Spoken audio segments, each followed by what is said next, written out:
What's up, everyone? Alyssa Knight here with a very special surprise live broadcast. I am streaming both on YouTube and LinkedIn right now, so I am monitoring those comments. I used to stream on Twitch and Facebook. It was too much. It was too much to monitor. So first of all, I want to apologize about yesterday's live broadcast. I really wasn't my flamboyant self, if you will. I don't know what's going on, but YouTube has this new live dashboard thing, and I think it's in beta at the moment. And it was telling me that there were 0 people watching. So I was like, oh, this kind of sucks. Yeah, it was a huge hit to my ego. And then I went over after the broadcast and I saw that there were like a ton of people watching. So I think the live dashboard was broken. I don't know what's going on. Anyway, you've got the full-blown version of Alyssa Knight today. This is a very kind of impromptu live broadcast. It was an idea that I came up with while I was being interviewed by Chris Yanko over at InfoSec Institute just now in his podcast. And the topic came up of, it's weird, but the topic came up of programmers and whether or not you had to be a programmer in order to be an elite or a real hacker. And this is a very divisive, very polarized conversation that I feel like has come up a lot lately and is continuing to come up. And I've gotten into several threads on LinkedIn and on Twitter about this issue. And I want to come to the table and talk about this. And I feel like today, the reason our country, the reason why the United States is where it's at today with our current president and just how divisive as a nation we've become is because of the fact that no one is really coming to the table to have respectful discourse and dialogue around issues. It's, usually met with people's opinions usually are met with, oh, you're stupid. How could you think that? You're an idiot. What's wrong with you? Fake news. And, it prevents people from wanting to come to the table to talk. Now, there's probably going to be some trolls in the chat. There's probably going to be people who just do not agree with me. That's okay, as long as we keep it respectful. I'm all about respectful discourse and colloquy. So, look, let's talk about this. There's people that have come to me and said, look, how can you call yourself a programmer if you don't, how can you call yourself a hacker if you don't program? Now, once upon a time, I used to work at this small little startup called Allstate, and there were some colleagues of mine that I worked with there, and it was the first time I was really met with bullying, like workplace bullying. Yes, it is a thing. It doesn't just stop at school. There are unfortunately people that grow up who were probably bullies in school and grew up to become or to still be a bully. And I was met with that at Allstate. And one of the things that they bullied me about was the fact that I wasn't a programmer. How could I be making what I made? How could I be there being a penetration tester or call myself one if I don't know how to program? And I got to tell you, from my perspective, and I want to make this abundantly clear to all of you, I'm not saying that pen testers who can program or ethical hackers or hackers in general who can't program in one way are not as good as pen testers who can program. But just the same, antithetical to that, I'm also saying that just because you are a pen tester and you do know how to program, I'm not throwing anything at you either. I just think that both perspectives are needed in penetration testing. Now, we are really fighting right now to become a more inclusive industry. And I want to make a point that there's a difference between equality and inclusion. All right, so we as an industry are trying to change the curve, change the percentage rates between men and women in this industry. I am a very big vocal advocate of trying to get more women in cybersecurity. I'm trying to do everything I can to help promote the inclusion of more women in cybersecurity. Now, if we as an industry are trying to bring more women into cybersecurity and change that narrative, how can we, with the same face, go to them and say, oh, by the way, I support inclusion and we need more women in cybersecurity, but those of you women who can't program shouldn't call yourselves hackers, shouldn't call yourself pen testers. How can we do that? We are trying to change the numbers. We're trying to bring more people in this industry. There's this global talent shortage of people of talent, no matter what your gender, whether you're LGBTQ or not. You know, we're trying to change those numbers. Yet we're trying to say, oh, but those of you who can't program, you really shouldn't be calling yourself a hacker or a pen tester because you're not. If you can program and you're a pen tester, awesome, great. I admire you. I respect you. I never wanted to stare at lines of code all day long. I never wanted to become a developer. So one of the posts that recently came out on LinkedIn was about this very issue. And I got involved in that thread. And I rarely get involved in, mudslinging issues or trolling. I tend to leave trolls alone. So this gentleman made a comment that, how can you understand, vulnerabilities? How can you find vulnerabilities if you don't know how to program? Now, if you guys know who I am, a lot of you are amazing, awesome fans. Absolutely adore you guys. Tor. For those of you guys who are watching now on both YouTube and LinkedIn, thank you for joining us. David Saltzman. All of you who are watching right now, thank you. And a lot of you who know me know that my hacker alias was Loki. And a lot of you know that I have quite a few CVEs to my name. Now, I never like to brag at cocktail parties about how many CVEs I've got. I think that's a stupid debate. I think it's a stupid argument. But those of you who know me know I have quite a few CVEs to my name. Some of you know that I actually published the first vulnerability on hacking VPNs. So if you actually go out to, if you guys remember that website PacketStorm, if you guys go, so Ken Williams and PacketStorm, if you guys go to PacketStorm and Google Loki and pull up the advisories that I published under Fate Labs, you'll see the Rapid Stream vulnerability that I think came out in September of 2000. And in that vulnerability, it was the first vulnerability published to BugTrack. So for those of you who remember BugTrack, it was a mailing list under open disclosure where you would publish vulnerabilities that you discovered. And now today there's bug bounties and all this other stuff like BugCrowd and all that stuff. And you get paid for your vulnerabilities. Back then you didn't get paid. We didn't make shit. We did not make shit when we published vulnerabilities. As a matter of fact, we got scared because we'd be afraid that we were going to be sued or pursued by the company. Anyway, so I published the first vulnerability on hacking VPNs, and it was a vulnerability in RapidStream where they hard-coded the root password into the SSH binary for the appliance. All right. I didn't need to know a single line of code in order to find that vulnerability. I was a packet monkey. I just like to look at packets. I like to look at things at the time in Ethereal or TCP-DOM. The second major vulnerability that I published in VPNs affected a company called VPNet, which was later acquired by Avaya. I actually was invited by Jeff Moss, those of you know as Dark Tangent, who at the time when he owned Black Hat Briefings, invited me to speak about hacking VPNs at Black Hat Briefings, specifically the vulnerability that I discovered in VPNet. Now, if you guys pull up that advisory on PacketStorm or Google it, it was a pretty epic vulnerability advisory. You could completely circumvent a VPNet appliance by setting your default route on the external side of the interface.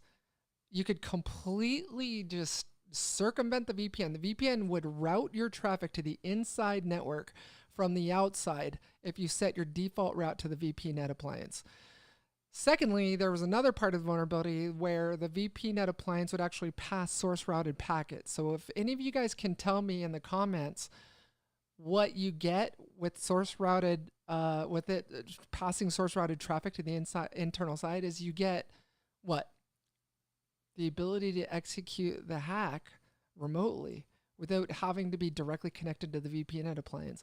So A plus B equals to something really bad.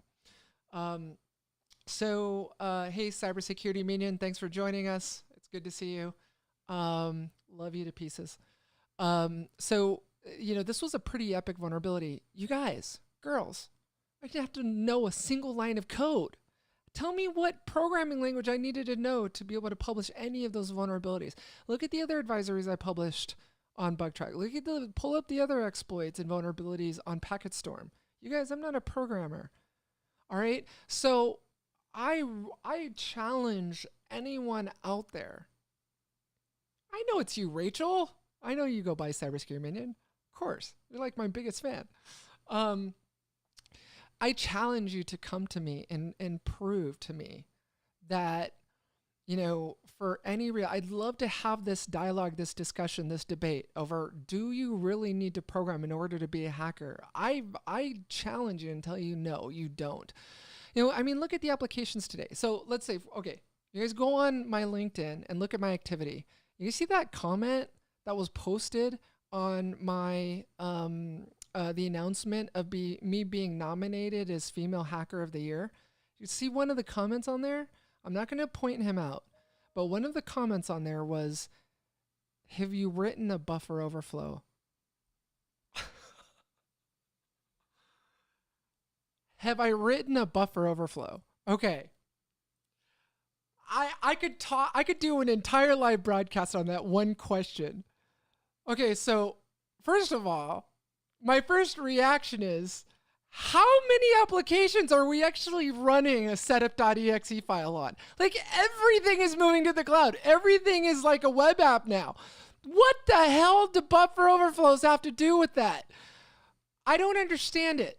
I completely disagree. So wait a minute. Okay, so you're telling me that in order for you to vote for me as Hacker of the Year, I have to have published a buffer overflow? Are you freaking kidding me? That's stupid. That is so asinine. What does me being able to write a fucking buffer overflow have to do with you voting for me as Hacker of the Year? So what about social engineers? That's not hacking? Hacking humans? That's not hacking? What buffer overflows does a social engineer have to have written? That's stupid. Stupid. I'm sorry, it's stupid. Also, yeah, so those two things, like, come on. And okay, again, I want to make this abundantly clear. If you know how to find a buffer overflow, that's awesome. That's amazing. That's great. You can write a heap overflow. You can write a buffer overflow. That's amazing. More please. Hashtag more please. The industry needs more of you. But just because I can't write a buffer overflow, does that make me less of a hacker? I don't believe so. I don't believe so. I've been hacking for 20 years. I'm sorry. It's stupid. All right, so I don't want to turn this into like a 30-minute rant, but that's what the show is about. It's how do I say this? This industry, cybersecurity, is all about coloring outside the lines. And actually, I was talking about this with Chris on InfoSec podcast just now. This industry is about coloring outside the lines.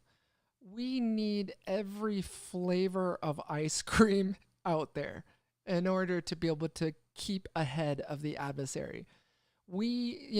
For me, in my opinion, I think adversaries are looking for us to be as less inclusive as possible, hoping we'll be as less inclusive as possible so they can have just that much more of an advantage over us, over the defenders, right? we need to be more inclusive. We need every color of the rainbow in this industry to help. Whether you're a programmer, whether you're not a programmer, whether you're a girl or a boy, whether you're black, white, purple, whether you're straight, gay, transgendered, whatever banner you fly, we need you. I don't give a shit if you are a programmer or not. We need you. And for us to go out there and say, hey, you know what? You're less of a hacker because you don't know how to program. Fuck you. I'm sorry. I don't know if I'm allowed to swear on LinkedIn Live. I guess I just did. Yeah, I'm sorry. It's stupid. Okay. That wasn't being very cordial. It wasn't, respectful discourse. All right. Just bring empirical data. Bring me evidence that shows that your argument is right. All right. I try and play devil's advocate as much as I can. All right. I'm always looking from the other perspective. 9/11 happened. I wanted to fully understand the Muslim religion. I wanted to go out there and understand the Muslim faith before I said anything about it. The problem is, and I know I have some international supporters who don't live in the United States, obviously.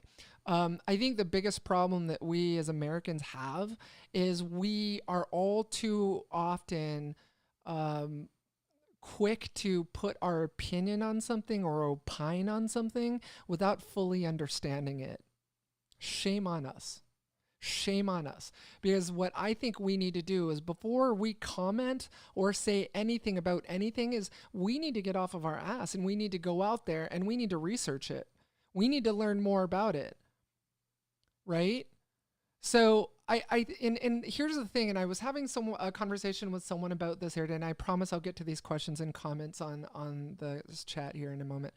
But recently I was talking to someone about this very issue where if you believe something, for example, if you believe that you're not a good enough hacker or you're not a hacker unless you know how to program, if you go out there and Google for ammunition or a news article or blog or video on that supports your opinion, you will find it. If you are looking for something that supports your position, you'll find it. But if you go out there and you look for information from both sides of the argument, you'll find it. It's all about what you Google. It's all about what your search term is. It's like the people that on the far left that want to just watch liberal news and those on the far right who are hardliners and hardline conservatives only want to watch Fox News or conservative news stations. Me, I like to watch BBC. I like to watch NPR. I want to see both sides of the conversation because you know what? I don't make my decisions based on party lines. I make them based on the issue. It's not about Democrat or Republican. It's about the issue. There's some things I agree with Democrats. There's some things I don't agree with. There's some things I agree with Republicans. There's some things I don't agree with Republicans. It's not about the party. It's about the issue, right?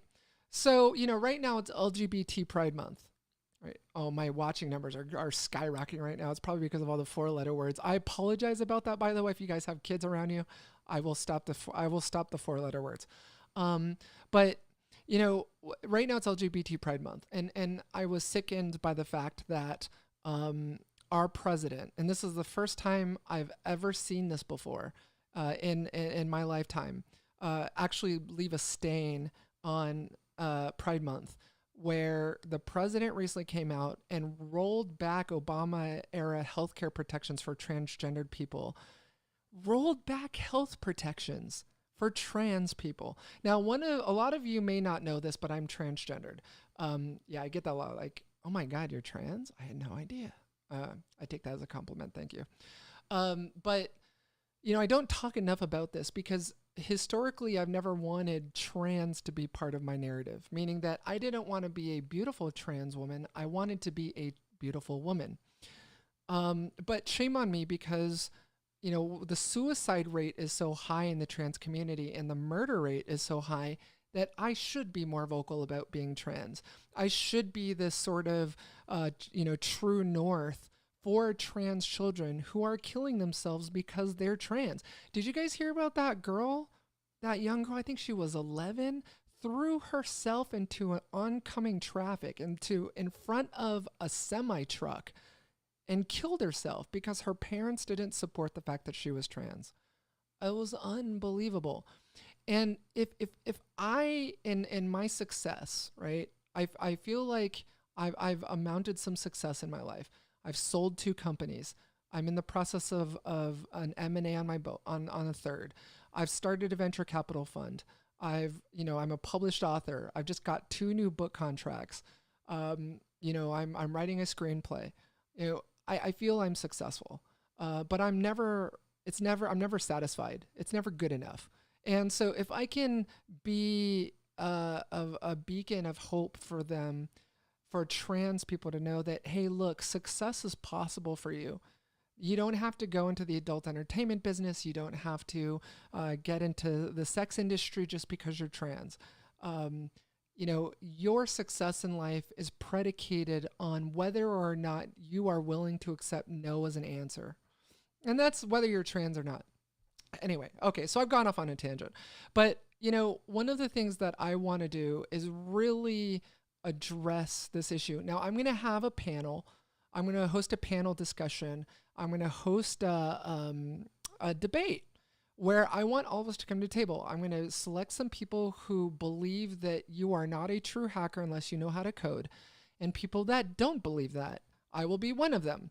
So if you are interested in having this debate, if you're interested in having this dialogue, collect your empirical data, right? So no opinions. All right, here's the parameters for this discussion. No opinions. Come with empirical data. Come with something to back up your argument, back up your position that can be referred to about why you think being a programmer is the only way to make yourself a hacker. I think it's an important discussion to have, because shame on us if we are doing anything to complain about there not being enough talent in cybersecurity, and then with the same face go out on social media and say, oh, by the way, stop calling yourself a pen tester, stop calling yourself a hacker because you don't know how to code. Shame on us. And so, all right, let's address some of these questions and comments. Let's see.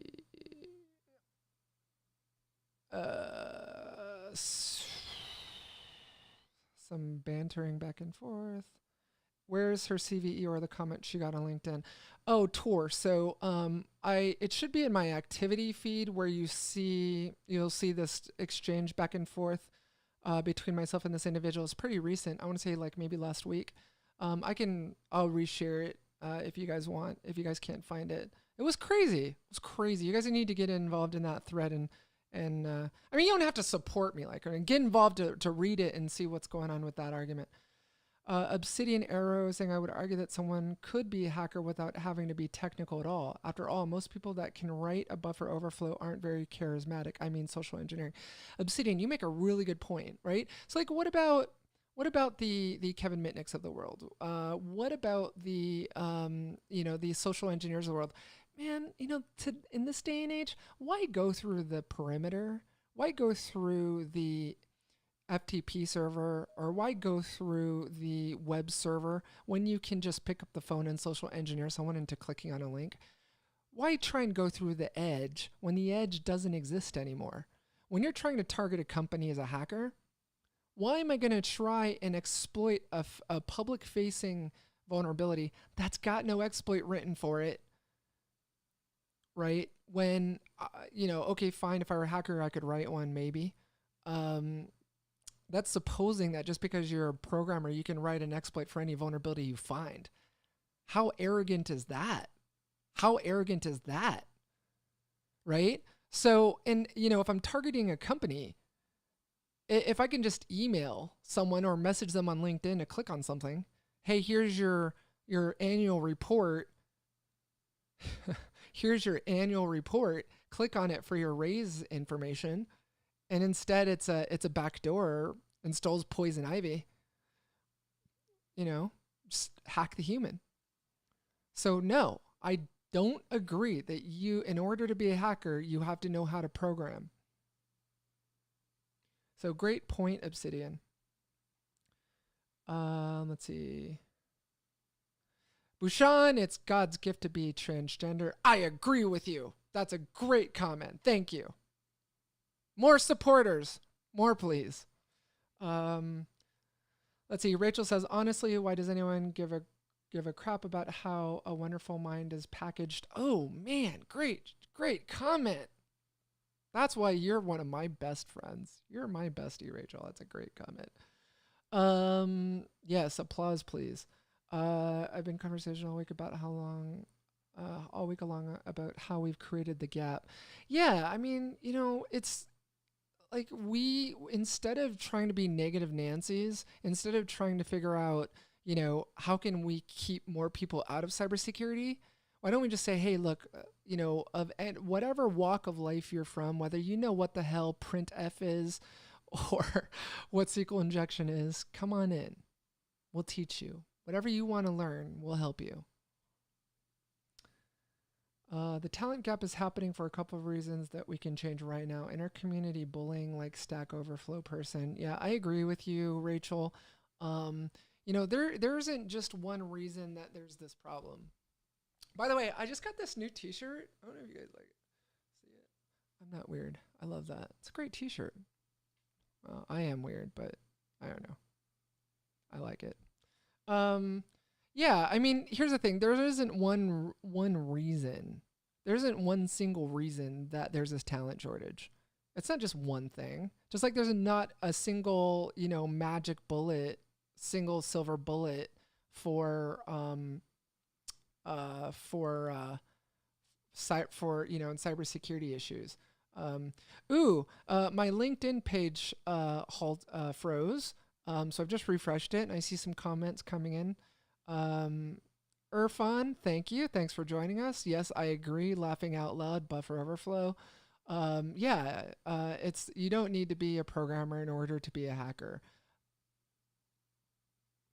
Let's see, really, you're insecure.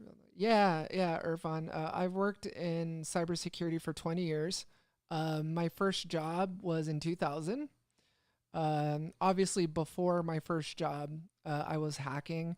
But yeah, I'm a lot older than I look. Yeah, I'm 41. Alyssa Knight is 41. Oh my God. Yeah, I have a 16-year-old son.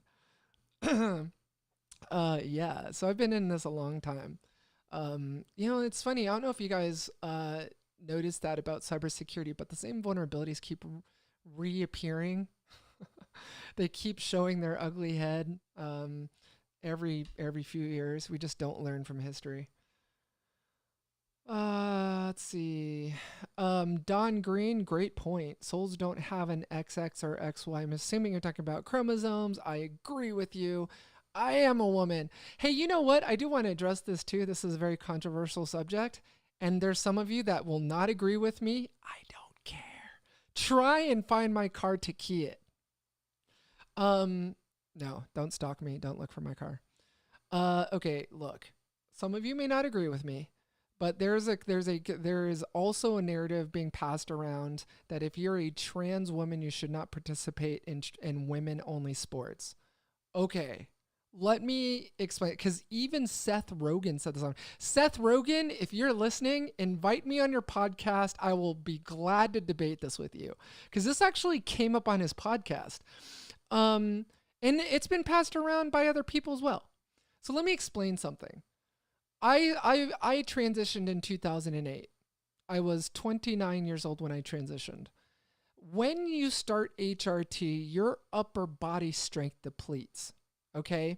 So that means that I have the same upper body strength, if not worse, than a biological woman. Okay, so I used to play tennis competitively. For those of you who don't know, I used to competitively play tennis.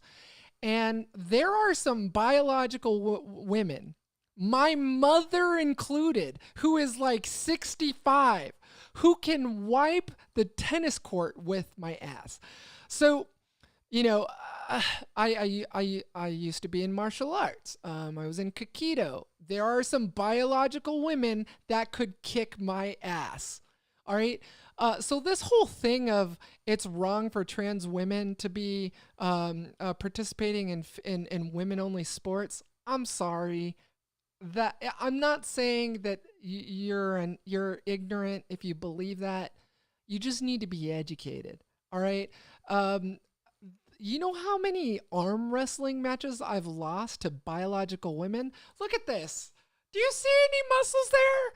Like, most of this is fat. If I were to flex, I'd be flexing like my fat. That's flexing fat. Um, I am not strong, and there are many a biological women that could kick my ass in tennis, martial arts. There's some guy on I think it was Seth Rogen's podcast who was talking about like, oh, I don't want my daughter up against a man who thinks he's a woman, trying to pretend she's a woman and then kicks my daughter's ass.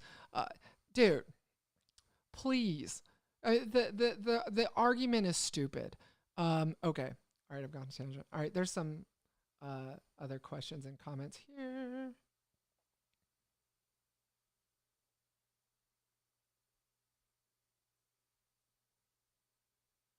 Yeah, Rachel, good point. Cybersecurity. Look, let me make this clear, you guys. Think about it. All right, one of the things I've always said is that you never realize how young the United States is as a country until you travel outside the United States. I lived in Europe for a while, Stuttgart, Germany, for about 4 or 5 years. I lived in Mexico. When you go to Europe, US is not that old of a country. Like, we're all celebrating these buildings that were built in the 1800s. Oh my God, go to Rome. Go travel outside the United States and travel to Europe and look at some of the buildings that they celebrate about how old they are. Same thing in cybersecurity. Guys, cybersecurity and girls, cybersecurity is not that old of an industry. All right. It's nascent. It's new. We need to understand that this is definitely, like Rachel said, an island, and we need to bring as many people as we can into this industry, teach them, foster them, help them, whether they're a programmer or not. Let's see. Tor will teach you. Just don't go on Twitter trying to find community. For the most part, people's insecurities tend to dominate there. Oh my God. Great point, Tor. Yeah. You guys, look, I've seen people that are on Twitter and are like, oh my gosh, I need to take a break from Twitter because of how awful people, like, guys, like, don't take, look, it's like, okay, I'm gonna get crass for a minute here. Opinions are like assholes. Everyone's got one. Great quote. Everyone's got an opinion. Don't let it personally affect you, right? That's all I could say. Network visibility, traffic monitor, context anomalies, vulnerability scan. Yeah, I mean, look, I'm a packet monkey. You know how many vulnerabilities I found just by looking at packets, you guys? The API vulnerabilities I published. I loaded those mobile apps into a decompiler and decompiled them and found hard-coded API keys and tokens. I didn't need to know how to program, right?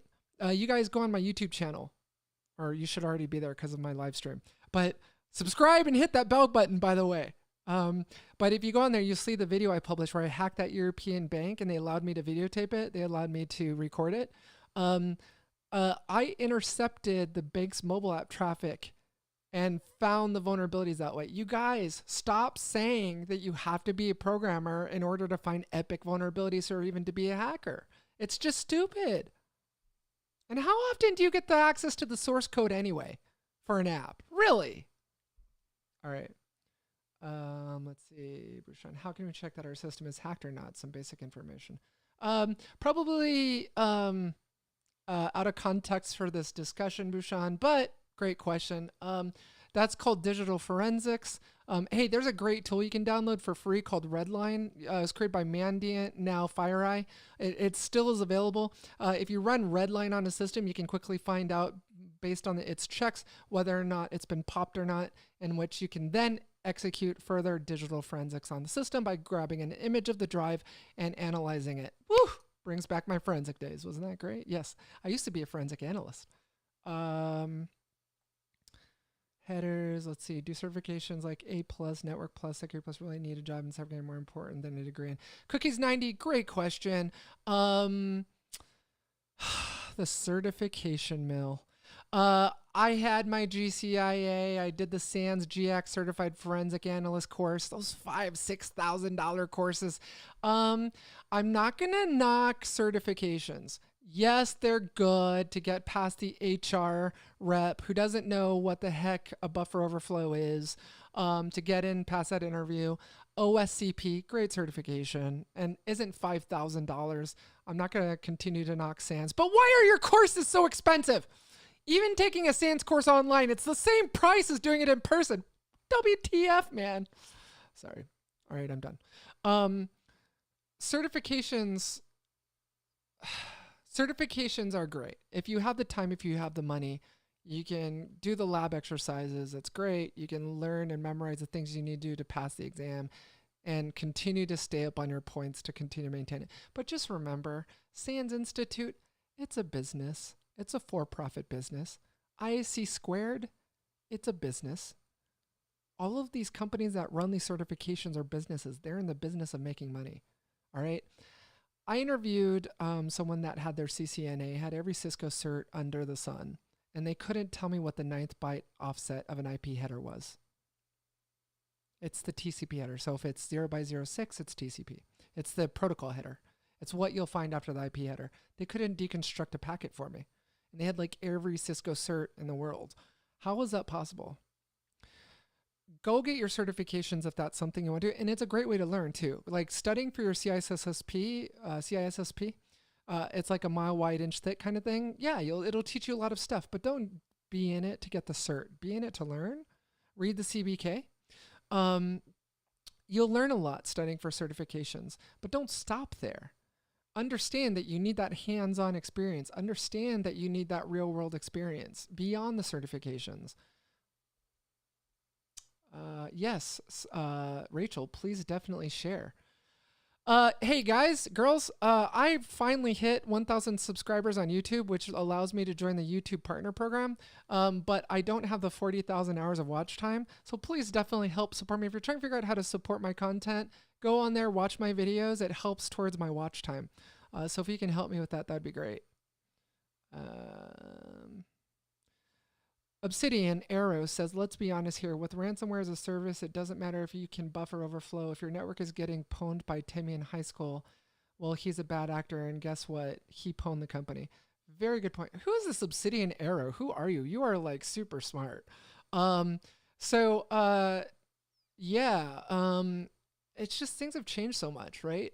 Like the days of Woo FTPD buffer overflows and Apache chunking exploit, like the Teso crew. Yeah, guys, that's how old I am. I ran a BBS in Seattle, a multi-node BBS. I'm back from the BBS dial-up days. My 16-year-old with like a 1 gig fiber connection to our house is like, Mom, the internet is so slow. Boy, you don't know slow internet until you've had to dial up into Prodigy with a 2400 baud modem. That's how old I am. Where was I going with that? Yeah, things have changed a lot since the buffer overflow days, since the Teso crew days. If you can write a buffer overflow, awesome. Smashing the stack for fun and profit, awesome. But guess what, everyone? Those of you who are saying if you don't know how to code, you can't comb source code in order to find BOFs or to find heap overflows, how the hell are you going to get your hands on that? And how is that even possible with a web app? Everything's moving to the web. Everything's a web app now. Everything's SaaS. Everything's APIs. What, you're going to comb the source code of an API endpoint? Come on. I'm not saying that you're less than me because you know how to program and I don't. I'm saying let's not make that the goddamn narrative. Let's not make that the conversation because it's irrelevant. It's completely farce. Anyway, okay. Michael says, Val, none certified adversaries are pandering at will, and we see confidentiality, integrity, and availability army against them. Completely agree. Yeah, agree with you, Irvine. A name. If certifications there are just bothering business. Yeah, I don't know. The certification argument is stupid. If you have them, great, awesome. More power to you. If you maintain your CPEs, I I have an expired CISSP, an expired GCIA. Like I wasn't keeping up with the CPEs. No, I was going to. I was speaking. I was keynoting at these conferences, and I would forget to submit my CPEs. So they're stripping me of that certification because I didn't freaking submit them. And how many people? How possible is it to even lie about these things? Oh, I did these following CPE credits. I did these things. I need to maintain myself. You can lie. It's an honor system. The whole thing's stupid. So because I didn't do that, I get stripped of my cert? Ah, come on. BS. And yeah, not everyone can afford them. Can you afford a $5,000 training course at Sands? Can you afford it? Like if your employer's not willing to pay for it, or if you're a consultant, 5,000? And that's not including the T&E if you go on site. And oh, guess what? The online version of that training course is the same price. It's the same price. Go look at the GCIA price list. Last time I looked at it, it was like $5,900 or $4,900 for the on-site and the same price for the online. Sans, come on. Anyway, it's stupid. Ravi agrees with me on certifications. Let me put this away. You need to understand CS 101 level courses and networks, operating system databases before jumping on cybersecurity. If your company pays for you, that's great. Yep, I use dial-up modems with nice sound. Back in Nepal, and probably they still have it. Yeah, can you even buy a modem anymore? Go to Best Buy and try and find a modem. I dare you. Yeah, you know, like I said, I've interviewed people that had every cert under the sun and couldn't describe the headers of a packet for me. Right? Close your eyes right now. Imagine it. Ethernet header, IP header, TCP header, payload. You know how many CCNAs I interviewed that couldn't tell me that? That couldn't tell me what the difference was between the OSI model and the TCP IP model? Anyway. Randall says, I look at skills and knowledge before certs. I agree. Hard knocks of life, right? So I agree. I mean, okay, certifications are great to get you again into that interview, but guess what's going to happen inside that interview, everyone? You're going to be asked, what is explain a NOP sled to me. Explain a NOP sled, right? Okay, you know, there was other arguments made in that thread, like, what happens if you need to write a new Metasploit in Ruby, a new Metasploit module in Ruby, in order to exploit a vulnerability that there's no Metasploit module for. I don't care. If there's no Metasploit module for it, maybe there's an exploit like a Perl script or a Python script on exploit.db. I don't know. I mean, I'm back from the days of IRC, right? You guys remember IRC, FNet, pound hack? Right? When you traded exploits, you guys remember that? When you used to actually trade exploits? You're not doing that anymore. It's like exploit DB. But, I mean, it's just, what kind of argument is that? You're not a hacker because you can't write your own Metasploit modules. You can take that Metasploit module and shove it up your ass. If there's no Metasploit module for it, and there's no exploit DB module exploit for it, okay, so move on to the next one. Right? I've done probably over 100 penetration tests in my life, including pen tests against connected cars and including pen tests against connected products. If there was one critical vulnerability that allowed RCE, remote code execution, there was typically another one. And there was a Metasploit module for it. Thank you, HD Moore. I love you. Guys, the argument is stupid. Let's stop the argument about you're more elite than thou. That's why when I sold Applied Watch, when I sold my last company, I left the industry. I left for a while. I couldn't stand the more elite than thou attitude that we are all infamous for in this industry. You know, you guys, let's hang our egos at the door. I've been doing this for 20 years, right? A lot of you know what my, claims to fame are, right? But I hang my ego at the door. I know that there's some 14-year-old picking his nose or her nose in the bedroom and can out-hack me or find a vulnerability that I missed. right? Hacking is about coloring outside the lines. All right, you guys, let's talk about this for a moment. Okay, think about it. Let me ask you something. What is hacking? Stimulus and response. Hacking is finding a stimulus that the developer didn't expect to receive. Sending a stimulus to an application or to a service or to whatever that the developer didn't expect to receive. When I published those API vulnerabilities and talked about them, I was analyzing the API traffic from the bank's mobile app and looking at the fields. And then I would take Postman and I would put something else in those fields. I would change those fields to see what the developer accounted for, whether or not the developer accounted for me doing that. And it worked. I could put in Randall Robinson's account number. I could put in Rachel's account number at the bank and wire money out of her account into mine, or change her ATM debit card PIN code because the developer didn't authenticate and authorize that traffic. I didn't need to know how to write a goddamn buffer overflow to do that. Right? Let's change the narrative. Okay, I agree with you, Michael. Modern day hacking is I've got an API key. I agree with that. Either that or an API token. All right, guys, I've gone way over. I apologize. I just had this epiphany. I've had this conversation too much. There's been too much trolling around this. So I'm going to actually host a debate for those of you interested in joining the debate, either for or against whether or not you need to be a programmer in order to be a hacker.